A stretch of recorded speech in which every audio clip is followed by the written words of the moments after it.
Welcome to China Money Podcast, your source for local knowledge and insights on investing in China. Go to our website at chinamoneypodcast.com for more great episodes. I'm your host, Nina Xiang. Our guest today is Ben Simpfendorfer, Managing Director at Hong Kong-based Silk Road Associates. He's talking to me today in his office in Hong Kong. Hi, Ben. Welcome to the podcast. Thank you. Your approach of looking at Chinese economy is unique. You suggest that we shouldn't look at China's economy as a whole, rather we should look at them as city clusters. Why is that? China is experiencing or going through what is a serious structural change with the population aging rapidly, with the ability to continue to invest increasingly limited. It's important for the country to focus on productivity changes. But these changes will come from specific parts of the country, in particular city clusters, not from the central government itself. And this has been the case over the last few decades. Some of the most powerful reforms have come from regions or even cities. A great example, of course, in the Pearl River Delta. So Guangzhou, Xiang, for instance, where they're building interrail links between the two cities, reducing the travel time to just 30 minutes, and that creates wonderful network effects, and it discourages the type of duplicate investment that has been such a problem for many cities. So with this different approach, how does that affect your outlook for China's economy? What we're looking for is not to track the monthly data and to see the implications for financial markets.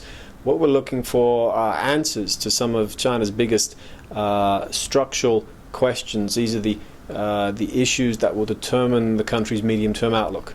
So, will the private sector be able to reclaim its role as the country's primary growth driver? Will there be growing investment into research and development to produce the type of productivity gains that can support medium-term growth? These sorts of questions will be answered by the success or failure of these city clusters. So in your mind, will these city clusters succeed or fail? Some will succeed. The city clusters in the Pearl River Delta clearly enjoy economies of scale, network effects that are significant. In many respects, they're among the world's largest emerging markets in their own right. The Yangtze River Delta is another example. The city clusters around the Bohai region, again, a very good example.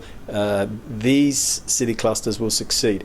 Others in the interior may struggle. They don't have access to foreign markets.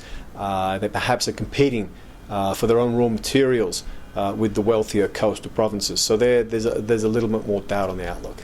With China's labor costs rising, China's export industries are being threatened. What can China do to manage this threat? China's competitive edge has certainly been eroded. We are seeing some factories leave for other low-cost productions, in particular Vietnam, but also further afield, whether it's India or even back into Eastern Europe. That said, China has some very serious competitive advantages. One is logistics, clearly.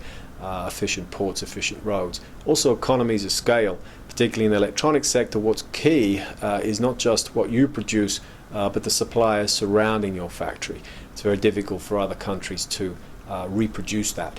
So China will remain number one, even though we will see erosion at the margin. The implication of that is that the country will start to pass on higher production costs to the rest of the world. So higher prices in Walmart and Tesco's. The era of cheap goods is over.